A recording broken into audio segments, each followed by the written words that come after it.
नमस्कार मित्रांनो, तर स्वागत आहे तुमचं एक नवीन ब्लॉगमध्ये. तर मित्रांनो, आपला गहू करून झालं तर पूर्ण. आता मी आलो आहे गव्हाचं रान नांगरायला. गव्हाचं रान नांगरते आता. एवढं बघा, हे एवढं नांगरून झालं आहे आपलं. आता थोडंसं सुरुवात केली, मग तुम्हाला दाखवा म्हणलं. एवढं झालं नांगरून, तर एवढं नांगरायचं आहे. हे एक रान आहे परत. आता हे सगळं पूर्ण करून टाकू आपण. आणि आपलं ट्रॅक्टरचं काम पण चालू आहे. बसतो आणि तासात घ्यायला तुम्हाला दाखवतो परत. तर मित्रांनो, बसलो ट्रॅक्टरवर आता. हे बघा,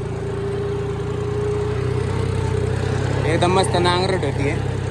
रान पण चांगली. ह्या साईडला जरा ओली निघलं होतं, इकडं आहे कोरड आहे.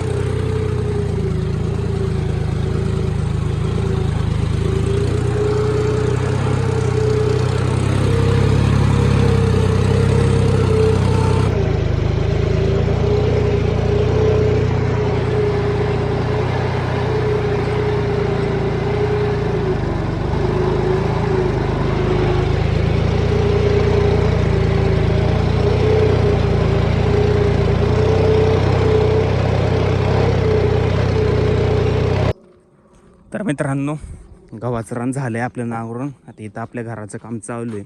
तिथं आलो आहे मी. तिथं आपलं खालचं जरा फाउंडेशनचं काम चालू होतं. त्याच्यावर तर रिंग टाकायची आहे. त्याचं आता विट्याचं खालचं जर लेवल काढायचं ते काम झालेलं आहे.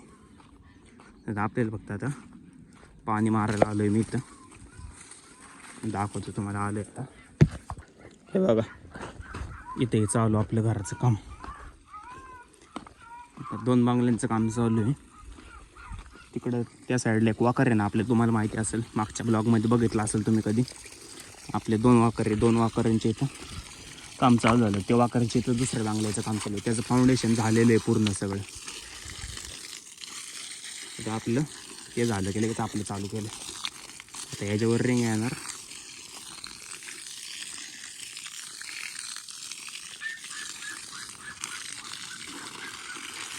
घेतो पाणी मारून, मग दाखवतो तुम्हाला परत.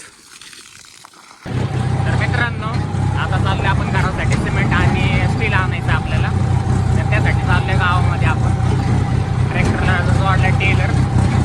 त्याने काढले आता कच्च्या रोडला आहे. थोड्या वेळात जाईल डांबरीवर. सिमेंट रोड आहे आमचा, माहिती आहे तुम्हाला.